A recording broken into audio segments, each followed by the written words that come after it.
Tere, mina olen Rimi toitumisnõustaja Katri Merisalu ja täna on mul külas Jüri. Tere Jüri! Tere Katri! Tänase retseptivideo toidukraami tellisin ma juba mugavalt e-poest ära ja kuller tõi selle meieni. Ma näen, et see peategelane on siin kohe, suvikõrvits. Oo jaa. Kapsas.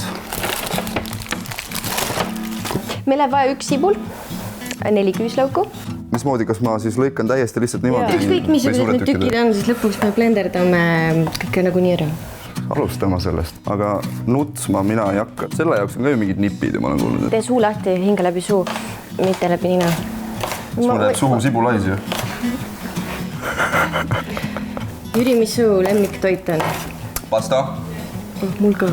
Pasta, päriselt pasta ja sellepärast, et kõige lihtsam on teha alati pastat.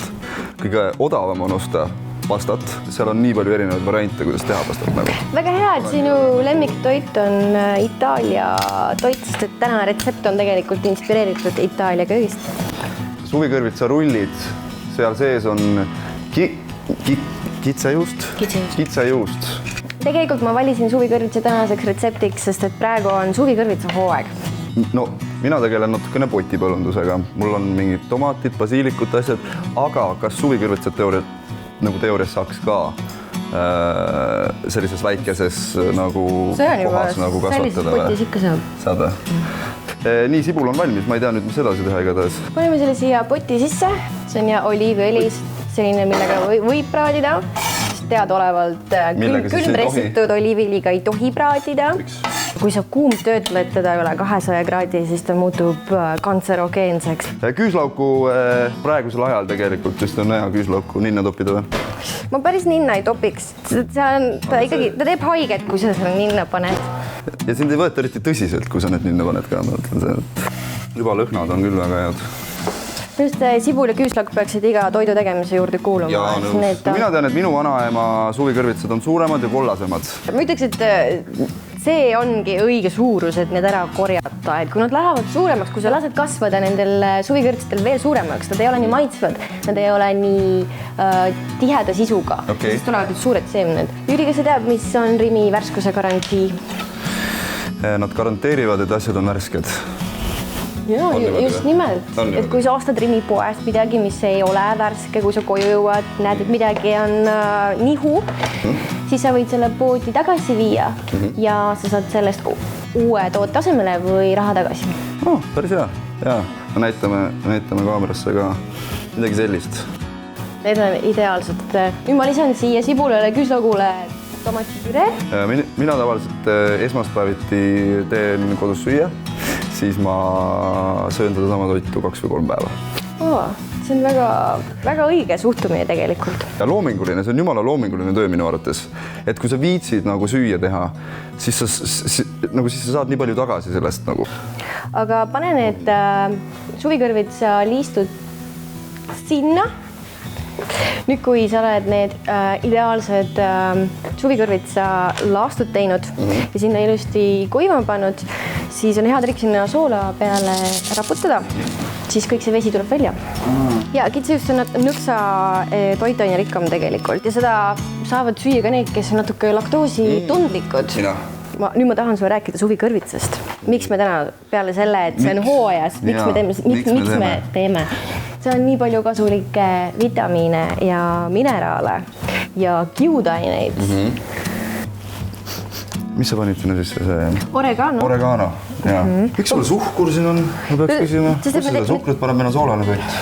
Jaa, selleks, et seda tomatikastme, marinaarakastme happesust natukene leevendada, siis on hea trikk panna siia natuke suhkurt. See on õige. Mis sa arvad, mitu köögiviljaportsjonit sa päevas sööd?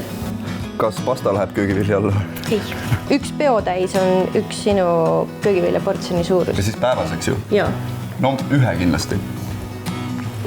Nii, mõtle, kui naljakas oleks, kui see kõik maha kukus praegu. Ma arvan, et pane niimoodi 3 viilu kokku. Siis võtad kitsejuustu tüki. Võtad siit basiilikut. Kisad selle kitsejuustu siia basiiliku sisse. Siis paned siia. Ja siis kokku. Ja siis lihtsalt rullid. mis sa ennustad, kui palju me neid rulle saame? Mina arvan, et 56. Ma arvan, neid rulle tuleb nii palju, kui seda kitsejuust on. Asjad, mille peale mehed ei mõtle. Ja et kui ma seda tänast retsepti välja mõtlesin meie jaoks, et mida me valmistame, siis ma tundsin huviga, et kas sul on mingi toidutalumatus. No, ma ütlesin, et mul ei ole. Aga tegelikult mul tekkis lihtsalt ühel hetkel laktoositalumatus. Niimoodi päeva pealt. No kui sa enne mainisid, et sa sööd ainult ühe köögivilja portsjoni päevas ja tegelikult me teame, et me peame sööma vähemalt 9. No 5 5. oleks ideaalne. Panin üle veits. Et siis ma arvan, et need võivad omavahel seotud olla. Kiudaintel on väga palju erinevaid rolle tegelikult. Viivad igasugu mürke toksiine näiteks kehast välja, üleliigselt kolesterooli näiteks. On aeg liikuda selle marinara kastme juurde. Ma pistan selle blenderisse. Blenderdan kõik ära ja siis tegutseme sellega edasi. No, sul on ilusamad need.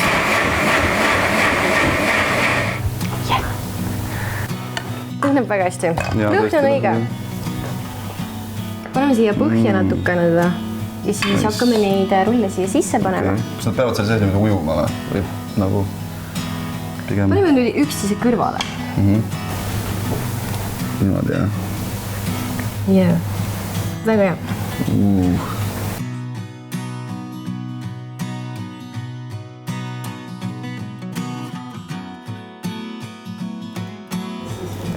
See asi siin on tervislik.